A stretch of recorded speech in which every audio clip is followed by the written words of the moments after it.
Buenas noches a todas y a todos quienes ven esta emisión de Lo Marginal en el Centro. El programa de esta noche está dedicado a la cuesta de enero, que es cómo afecta a la economía nacional, cómo ha respondido el gobierno en esta ocasión, cuáles son las alternativas que tienen las personas ante este fenómeno económico, claramente, serán algunas de las preguntas sobre las que conversaremos. El panel que nos acompaña en esta ocasión está integrado por Berenice Ramírez López, quien es especialista en planificación y políticas públicas por ILPE-CEPAL, doctora en estudios latinoamericanos por la UNAM e investigadora de desarrollo económico y seguridad en un instituto de la UNAM. Berenice, bienvenida a Lo Marginal en el Centro. Muchas gracias, muy buenas tardes. Soy del Instituto de Investigaciones Económicas. También está con nosotros Jesús Lara Jáuregui, economista por el Colegio de México, maestro en economía y candidato a doctor por la Universidad de Massachusetts en Amherst, Estados Unidos, especialista en economía política y en desarrollo económico. Jesús, buenas noches, gracias por aceptar la invitación. Hola Jenny, buenas noches. Muchas gracias por la invitación. Un saludo a todo el auditorio. Nos acompaña también en esta noche Mario Di Constanzo Armenta, quien es economista por el ITAM, exdiputado federal, expresidente de la Comisión Nacional para la Protección y Defensa de los Usuarios de Servicios Financieros y autor de los libros La Reforma Fiscal y El Saqueo a los Mexicanos. Buenas noches, Mario. Bienvenido a Lo Marginal en el Centro. Al contrario, Jenny, muy buenas noches. Un saludo a ti y a todo tu auditorio.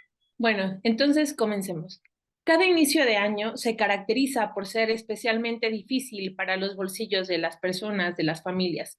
Al conjunto de dificultades económicas que se dan en esta época se le conoce como cuesta de enero y aunque se han propuesto causas generales, cada año tiene características específicas que acentúan o disminuyen la carga económica de este periodo.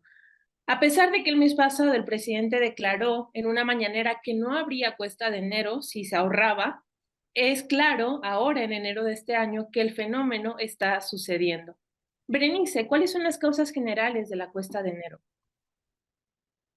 Mira, se ha llamado ya de tiempo atrás la cuesta de enero a los efectos que tienen los aumentos de precio que se van ajustando por inflación y por ambición de las empresas y del comercio. Los efectos de los gastos excesivos también de una sociedad que identifica el gusto y la felicidad con el consumismo y que gasta más de lo que obtiene por ingreso. Se agudiza esta situación por las características que tiene la sociedad mexicana, con una distribución de la riqueza muy concentrada. El decil de más altos ingresos concentra el 57% del ingreso nacional y el 77% de la riqueza nacional. Entonces, frente a esa polarizada concentración, pues hay un porcentaje mínimo de la población, el 1%, que tiene posibilidades de un gasto excesivo, frente al resto de la población, el 50%, diríamos que siempre ha tenido más deuda que ingresos, ¿no? Entonces, frente a esa realidad, con un aumento inflacionario como el sufrido por causas mundiales de la pandemia, de la guerra, del aumento de los precios energéticos, pues da esta situación. Los salarios de los mexicanos están rezagados desde hace más de 40 años y el aumento del salario mínimo en los últimos, esto inicia desde 2016, pero ha sido más importante la tasa de crecimiento de estos salarios mínimos. Desde 2019 beneficia a estos sectores de bajos ingresos, incluso con la cifra actual que nos da Banco de México de una inflación anualizada del 8.7% y un aumento del salario mínimo del 20%, pues rezarse esa situación. Pero el problema es que un buen porcentaje de los salarios contractuales no han tenido este mismo ritmo de crecimiento en términos como lo ha expresado el salario mínimo, y entonces empieza a mostrarse lo que tiene esta sociedad. Ya hablé de la excesiva concentración de la riqueza, pero también de una sociedad con muchas desigualdades salariales, ¿no? Y en esas desigualdades salariales, pues algunos efectivamente la apuesta es más complicada que para otros, y el porcentaje es mayor en esa dirección. Sí, me parece muy importante rescatar esta perspectiva en donde se diferencia cómo se vive la cuesta de enero dependiendo del ingreso que se tenga, de los salarios, del nivel de salario que cada sector de la población tiene, porque sin duda es un elemento fundamental que nutre demasiado la discusión en este sentido. Jesús, me gustaría preguntarte cuáles son las características o el contexto en el cual se enmarca esta cuesta de enero que la hagan diferente. Sí, bueno, igual quisiera remarcar el primer punto que hace la profesora Berenice, que es que cuando se habla de la cuesta de enero y cuando uno ve en los medios, en los periódicos, se presenta como la consecuencia, sí, de algunos factores objetivos, como la actualización de ciertos precios de la mercancía, de ciertas mercancías, el pago de ciertos impuestos y servicios, pero fundamentalmente se presenta como la consecuencia de un gasto excesivo que se hace en los últimos meses del año, que sobrepasa los ingresos de las personas.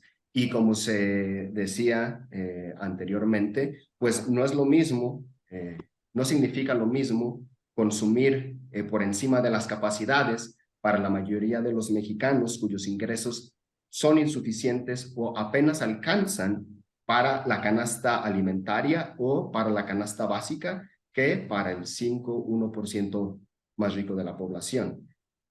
Recuperando lo que se dice, en México el 52.8%, es decir, más de la mitad de las personas gana menos, sus ingresos son inferiores que lo necesario para comprar la canasta básica. Y además otro 20 y otro 30% que no está en la situación de pobreza por ingresos tampoco gana mucho más que la canasta básica. ¿Qué significa esto? Significa que cualquier perturbación, que puede ser pequeña o que puede ser grande, como fue la que vivimos en este año, puede ser suficiente para que las personas se vean en la necesidad de consumir por encima de sus ingresos. Lo que hace que yo respalde la proposición de la profesora Berenice, que es que lo que conocemos como cuesta de enero se explica estructuralmente por la enorme pobreza y desigualdad de México. Pero como bien dices, no se manifiesta de la misma forma año con año, puesto que esto depende de varios factores coyunturales. En particular, pues depende del comportamiento del empleo y los salarios que ya se mencionaban, que son los determinantes más importantes del ingreso promedio de las personas. Depende así también del comportamiento del nivel de precios, de la inflación, y yo agregaría de ciertos precios de mercancías clave, como los alimentos, que constituyen el grueso de las canastas de consumo de la mayoría de los mexicanos, y finalmente, pues las tasas de interés que las personas tienen que pagar por las deudas que van contrayendo. En ese sentido, ya se mencionaban algunas de las principales tendencias. Con respecto al empleo, podemos decir que el mercado laboral se encuentra en una situación muy similar al que había antes de la crisis por la pandemia en términos de empleo, desempleo, subempleo, etcétera. Sin embargo, observamos, al menos con los datos disponibles, que en el tercer trimestre de este año del 2022 se da un repunte, un aumento en la pobreza laboral.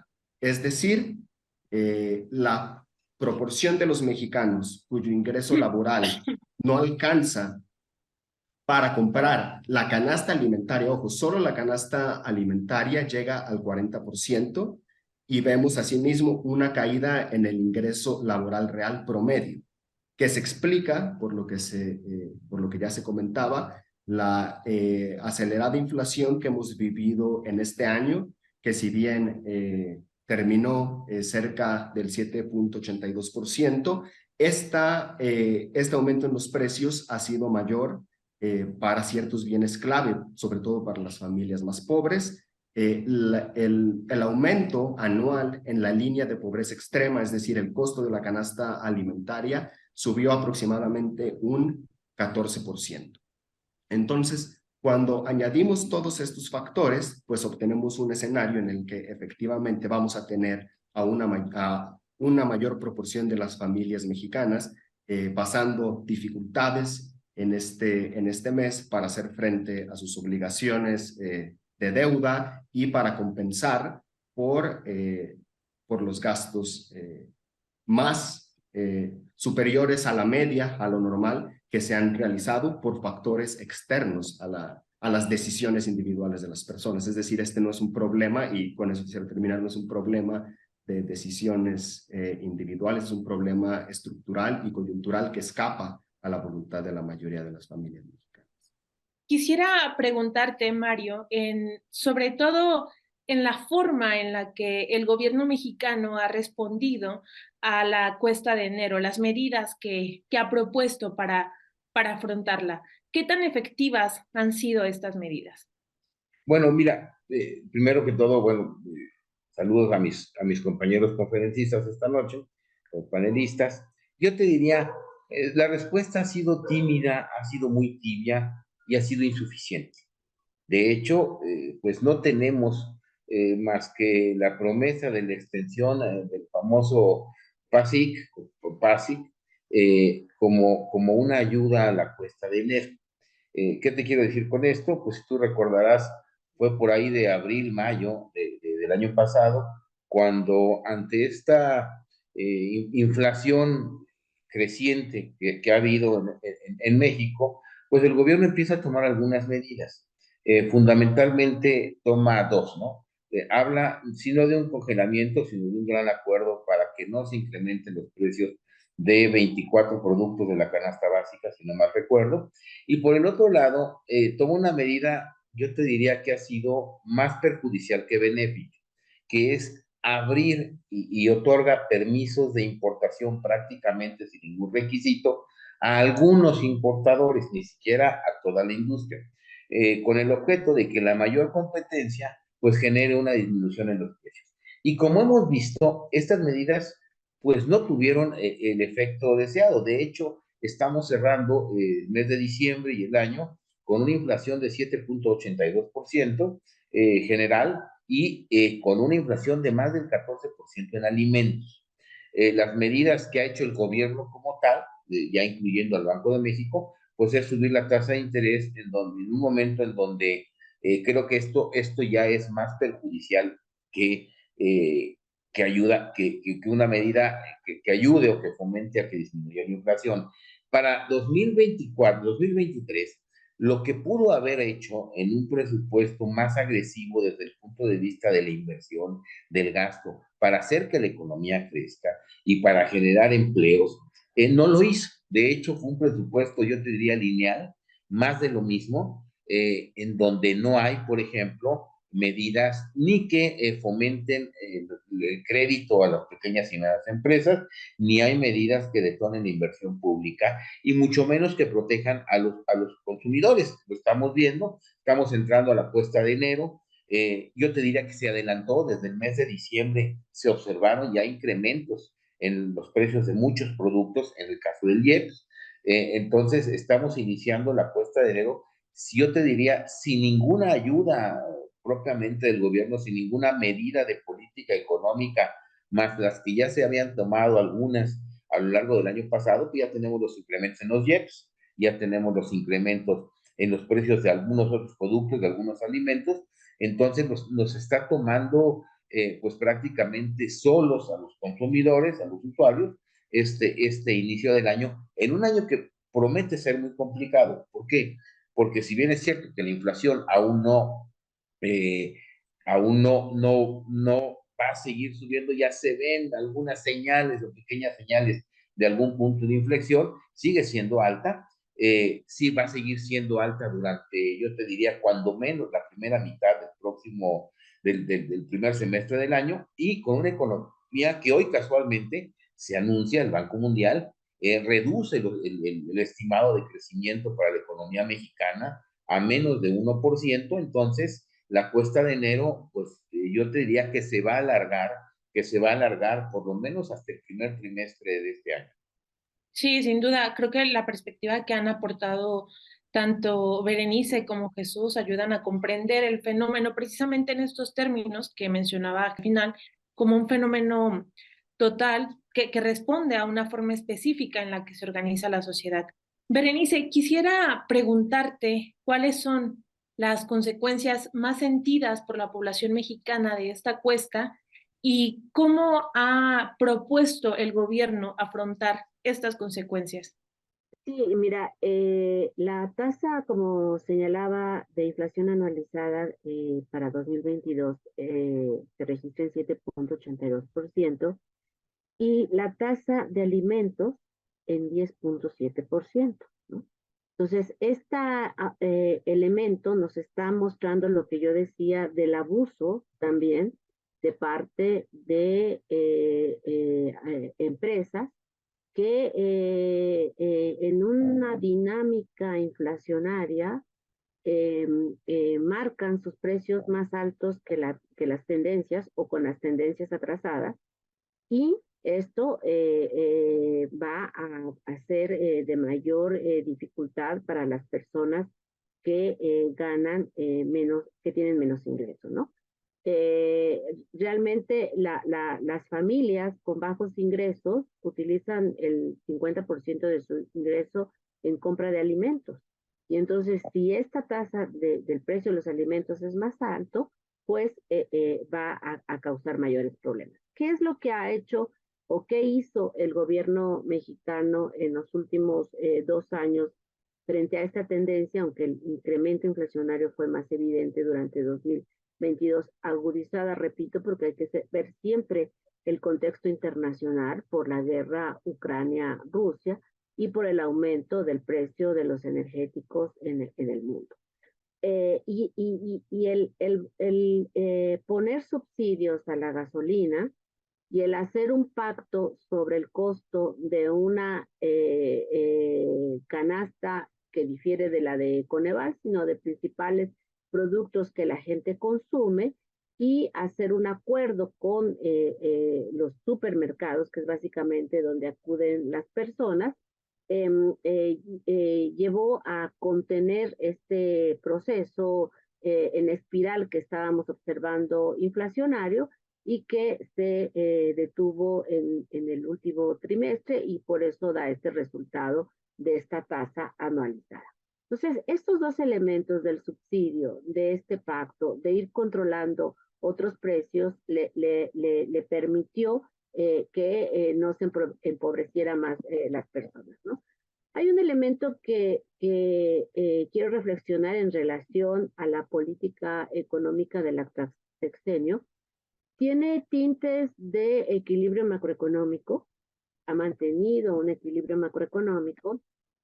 Si vemos las tendencias del crecimiento del PIB y observamos que atravesamos por una pandemia de carácter mundial, por un detenimiento de las actividades económicas y luego por el crisis del efecto de la inflación que profundiza, en el sexenio no va a haber un crecimiento realmente positivo de la economía nacional, pero hay una distribución diferente en el ámbito de la población. Cuando uno mira, por ejemplo, los resultados de la encuesta nacional de ingresos y gastos de los hogares de 2020, que se recoge en el periodo de la pandemia, y cuando ve uno, por ejemplo, los análisis de organismos internacionales que consideraban que la pobreza en México iba a subir entre 7 y 8 millones de personas, y el resultado de la ENIG nos dice que subió en 3,5%, me conduce a analizar el efecto de las transferencias monetarias. Y cuando uno analiza el efecto de la pensión de bienestar, de las becas, de los programas sociales, ¿qué es lo que uno encuentra? Que hay una diferencia entre el tipo de programa y el efecto que tiene. El único sector de la población que no cayó en más pobreza, sino al contrario que tuvo mayor ingreso, fue de las personas de 65 y más años. No así en el caso de los jóvenes y de las personas en trabajo.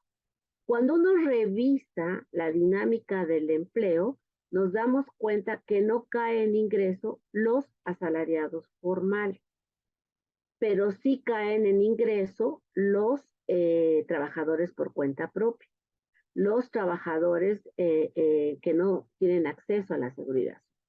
Entonces, esto nos lleva a otras reflexiones. Es necesario que el conjunto de los trabajadores y el grueso del trabajo sea reconocido por la seguridad social. Porque si no, actualmente seguimos teniendo un 56% de ocupados en informalidad, identificada la informalidad por no estar considerados en la cobertura de la seguridad social. Entonces, esto que te estoy diciendo es para explicar la diversidad que tenemos, el impacto positivo que ha tenido las transferencias de carácter universal, pero para estos sectores, pero cómo es necesario ahora que la política social se enfoque en niños, en jóvenes, en mayor inversión en educación, en mayor fortalecimiento de las instituciones para que se pueda ir resolviendo estos problemas que no se agudizaron hace 3 o 4 años, sino que son problemas estructurales que tienen ya bastante tiempo con nosotros, ¿no? Sí, me parece muy interesante esta perspectiva que planteas porque justo contribuye a esta matización al momento de analizar la inflación, la cuesta de enero, los problemas económicos y cómo estos no afectan de la misma manera a distintos sectores de nuestra sociedad mexicana. Quisiera preguntarte, Jesús, en este mismo sentido, si tú tienes alguna crítica, algún señalamiento a la forma en la que el gobierno ha propuesto enfrentar la inflación de esta cuesta de enero. Sí, Jenny, bueno, estoy de acuerdo en que el contexto internacional que combinó la crisis de la pandemia, la inestabilidad internacional, explica una parte digámoslo así, el mediocre desempeño económico de México en términos de crecimiento económico. Sin embargo, o sea, creo que es importante recordar que la desaceleración y el estancamiento económicos en México no empezaron en 2020, empezaron desde 2019. E incluso cuando nosotros comparamos el desempeño económico de México con el de otros países que exactamente igual que en México han sido golpeados por las circunstancias internacionales y pensando en países relativamente similares como Brasil, como Chile, como Colombia, México ha tenido una recuperación económica muchísimo menor, muchísimo más lenta que la de esos países, lo que evidentemente ilustra, creo yo, que en términos de política de desarrollo y de crecimiento no se han hecho las cosas como se tenían que hacer. En segundo lugar, además pues, de las medidas que ya se comentaban para contener la inflación, sí creo que es importante señalar que a pesar de que lo que haya ocupado la mayor parte de los reflectores haya sido el PASIC y con menos reflectores, pero sabemos la importancia que tiene el subsidio a las gasolinas, es cierto que el principal medio para contener la inflación, aunque teóricamente independiente del gobierno federal, es la política monetaria del Banco de México. Y efectivamente, siguiendo la receta ortodoxa que afirma que la inflación es siempre el resultado de un exceso de demanda agregada, de un exceso de dinero en circulación, el Banco de México ha estado aumentando las tasas de interés con el objetivo de combatir la inflación. Y esto, pues, literalmente lo que implica es ralentizar la actividad económica, aumentar el desempleo para que de esa manera se espera, es lo que dice la teoría, disminuya la demanda agregada y entonces pueda disminuir la inflación. Pero, pues yo creo que precisamente en un contexto inflacionario que viene de choques a la oferta en ciertos sectores clave, ya se mencionaba el de los energéticos, las disrupciones en las cadenas globales de suministro, y que efectivamente actores con poder de mercado en la economía utilizan esa posición para sacar ventaja del contexto inflacionario y redistribuir una parte de la riqueza a su favor. Yo creo que la receta ortodoxa que aplica el Banco de México y que respalda el gobierno federal no es la más adecuada, y que esto va a reflejarse en un aumento, en un mayor estancamiento económico en este año, que tiene que ver también con el contexto económico internacional. Y bueno, es cierto que la pobreza solo aumentó en un 3%, pero creo que también debemos recordar que México fue uno de los países que menos apoyos y transferencias monetarias extraordinarias hizo durante el confinamiento del 2020, cuando se le compara con prácticamente todos los demás países de América Latina, bajo el argumento de que no se quería aumentar la deuda pública. Pero pues habría que preguntarse cómo haber adoptado una política distinta hubiera hecho que la pobreza hubiera aumentado aún menos, y por qué no, que no hubiera aumentado del todo. Se han mencionado que las causas de la cuesta de enero no son solamente personales, que también tienen que ver con estas condiciones estructurales económicas que son tanto internacionales como nacionales. Mario, quisiera preguntarte si hay alguna efectividad en estos consejos que son muy comunes en esta época, que se le dan a las familias para sobrellevar la cuesta de enero. ¿Hay oportunidades reales de ahorro para superar la cuesta de enero, o si es posible resarcir las deudas que se adquieren en esta época con todo este panorama tan complejo que hemos mencionado en la economía nacional e internacional?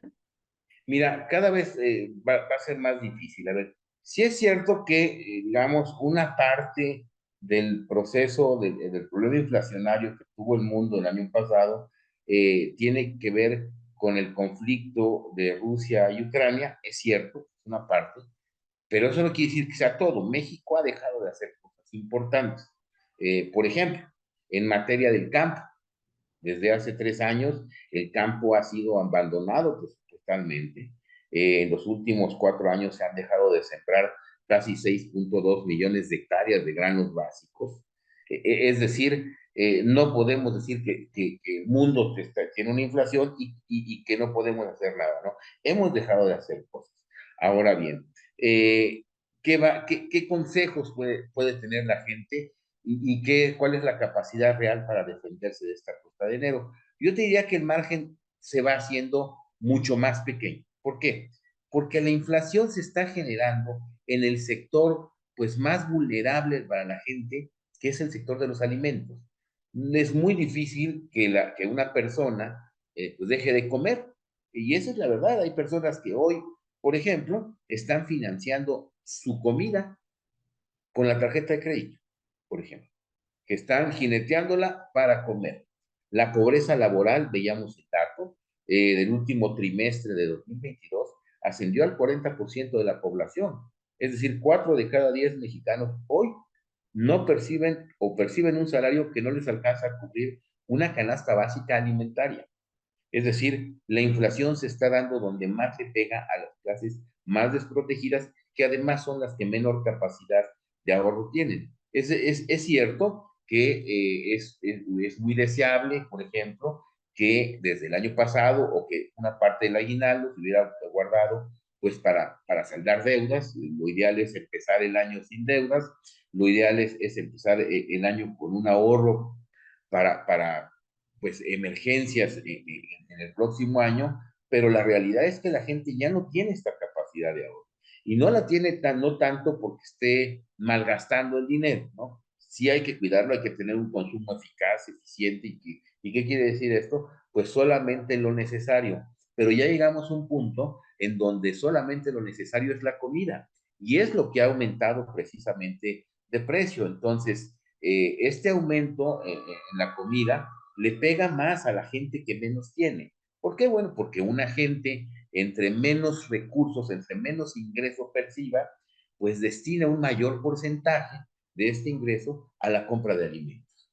Y llega un momento en que esta inflación pues le va reduciendo ese poco excedente que pudiera tener, y entonces lo único que tiene que hacer o lo único que le queda hacer pues es dejar de comer, y ya lo hemos visto. Ya hay estudios que señalan que el INEGI muestra, y la AMPEC ha mostrado, que la gente ha cambiado sus hábitos de consumo. Es decir, la gente, por ejemplo, come carne 2 veces a la semana o 1 vez a la semana, precisamente para generar este ahorro porque no le alcanza. Entonces, la capacidad real que tienen las personas de ahorro en este momento está llevada a cero. Entonces, es muy difícil para ellos que pues logren salvar la cuesta de enero. De ahí la propuesta de muchos actores de cambiar esta política económica en el sentido de buscar mecanismos más eficaces. Por ejemplo, en Europa, en algunos países, se estuvieron dando transferencias monetarias a la población precisamente para paliar de esta inflación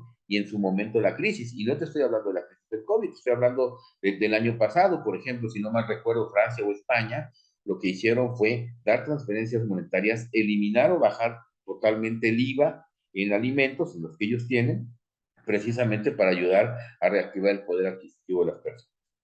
Quisiera preguntarte, Berenice, ¿qué tan efectiva es, bueno, qué tan efectivos son más bien estos consejos que se dan? ¿Qué oportunidades reales tienen las familias para prevenir la cuesta de enero o para superarla? Sí, con todo gusto doy respuesta a tu pregunta, pero me gustaría hacer un comentario porque me pareció muy interesante lo que decía Jesús.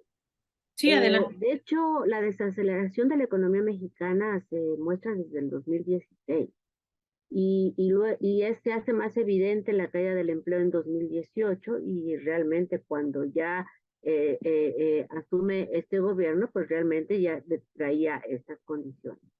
El otro elemento importante que señale sobre la política monetaria. Y yo creo que necesitamos a nivel mundial una reflexión de lo que significa las políticas de austeridad para el mundo y en particular para el mundo en desarrollo, los países dependientes.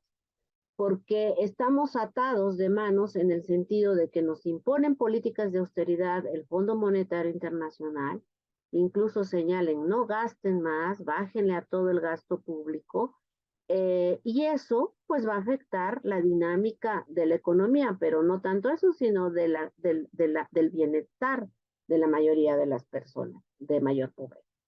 Y eso no se está discutiendo a nivel de los organismos financieros internacionales, ni se está discutiendo en los gobiernos centrales, ¿no?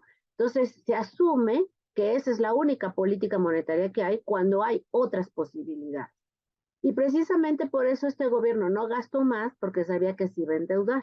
Hay otros gobiernos de América Latina que gastaron durante la pandemia, pero que ahorita no pueden pagar las deudas, ¿no? Y otros con mayores problemas, como el caso de Argentina, como lo que ahora va a enfrentar Brasil, y otros que están incentivando políticas interesantes como la de Colombia en términos de una política fiscal. Ahora, consejo. Mira, yo creo que también tendríamos que hacer una reflexión como sociedad de nuestros hábitos de consumo, ¿sí? Si realmente el consumismo que se exacerba en las fiestas navideñas es necesario hacerlo de esa manera. ¿Dónde podrían encontrar las personas felicidad en términos de comunicación o en términos de ir a un centro comercial y comprar todo lo que se les ofrece? Otro elemento es también ir pensando en nuestros hábitos alimenticios. Si uno va a los mercados, es más barato comprar las verduras frescas, las frutas frescas, que lo que te venden ya con ciertos conservadores o con ciertos empaques, o porque son orgánicos, o porque son X cosas. Eso quizás el nivel de ingreso los conduzca a estos elementos. Habría que pensar también en cómo sustituir nuestras proteínas pero esto requiere de un diálogo y un conocimiento en las personas para ir disminuyendo estos gastos. Desafortunadamente, muchos de nuestros trabajadores siguen teniendo su ingreso al día y así al día tienen que consumir y comprar sus alimentos. Pero aquellos que tienen la posibilidad de recibir su ingreso semanal o quincenal, es mejor hacer una, plantear qué es lo que requieres, ir a comprar todo, porque también veo que hay una costumbre de comprar día a día lo que se necesita y eso a lo largo también la gente gasta más. Ahora, a veces nos cuesta trabajo buscar información, pero creo que la Procuraduría del Consumidor está haciendo un buen trabajo en términos de informar qué tienda tiene mejores precios que los otros. Y creo que con consultar qué es lo que dice la revista o en la página o decirle a las madres de familia a sus hijos, mira, métete a esta computadora si hay o en el teléfono y búscame en dónde hay mejores precios. Creo que esto como consumidores tenemos que tomar mayor actividad. Creo que es la hora del consumidor en el sentido de fijarnos lo que estamos comprando, si lo que nos ofrecen es de calidad, si es de precio. Y al tener esta información, pues evidentemente que vamos a dejar de ir a aquellos lugares que nos ofrecen precios altos y vamos a priorizar aquellos que nos permite poder tener mejores posibilidades para nuestros elementos necesarios como es la alimentación, ¿no? Ahora, como decía Jesús, es un mes donde hay que pagar impuestos. Bueno, la gente tiene que ir haciendo también sus previsiones a lo largo y ir siempre pensando que es bueno tener, aunque el ingreso no te alcance, pero hacer un esfuerzo de un ahorro mínimo para esos imprevistos, que eso parte de los riesgos a los que nos enfrentamos todos los días. Sí, sí. Y Jesús, quisiera también a ti preguntarte en este mismo sentido, ¿qué tan efectivas son las medidas de ahorro o de prevención que en estas épocas abundan en redes sociales para disminuir, para que las familias se puedan prevenir frente a este fenómeno que, como han mencionado tanto Berenice como tú, no se trata de un fenómeno que pueda ser controlado por las personas, sino que responde a una formación social, económica internacional? Sí, bueno, en realidad yo estoy de acuerdo, ¿no? Que allí en donde hay espacio para aliviar la situación por medio de la previsión, de la planeación y de la información, del conocimiento sobre los productos, sobre los precios, pues es en el mejor interés de las familias trabajadoras aprovecharlo. Evidentemente creo que hay un porcentaje nada despreciable de la población mexicana que sí podría sacar provecho de esto, pero como se mencionaba, incluso el informarse, el planear, el ver posibilidades, el comparar, requiere tiempo, requiere recursos, requiere educación que muchas veces lamentablemente no se tiene y yo bueno, creo que esa es la situación para la mayoría de las familias mexicanas. Entonces, efectivamente, sin descartar y sin quitar lo que se pueda sacar de beneficio de estas medidas, pues sí creo que el enfoque de quienes están padeciendo la situación debería ser fundamentalmente otro, es decir, debería tener un carácter político, un carácter de demandar a quienes tienen el poder y que ya se mencionó que no es que los gobiernos nacionales tengan el poder para hacer lo que quieran, se enfrentan a fuerzas y a tendencias económicas y políticas poderosísimas contra las que no se puede simplemente en ocasiones ir, pero es cierto que los gobiernos nacionales y el de México en este caso particular tiene mucho por hacer y yo siento que un enfoque todavía más efectivo, es cierto que no es de corto plazo, es de mediano y largo plazo, pues es exigir una reorientación del modelo económico de México que se enfoque a la resolución de los problemas principales de pobreza, de desigualdad, de dependencia productiva, tecnológica, alimenticia, porque eso va a ser lo que tanto en el largo plazo como exigiendo y demandando medidas concretas durante el año, puede aliviar la situación de la mayoría de los mexicanos. Agradezco la participación de Berenice, de Mario, de Jesús en este panel, en el panel de esta noche. Me parece importante rescatar que, como lo mencionaron nuestros panelistas, el problema de la inflación se vive de distinta manera, no solo cada año según el contexto internacional, sino también dependiendo del lugar en el cual se esté en la sociedad, dependiendo del grado de ingresos que se tenga.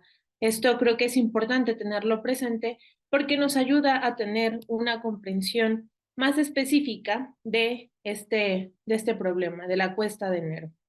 Nuevamente agradezco Mario, Berenice, Jesús, que tengan muy buenas noches.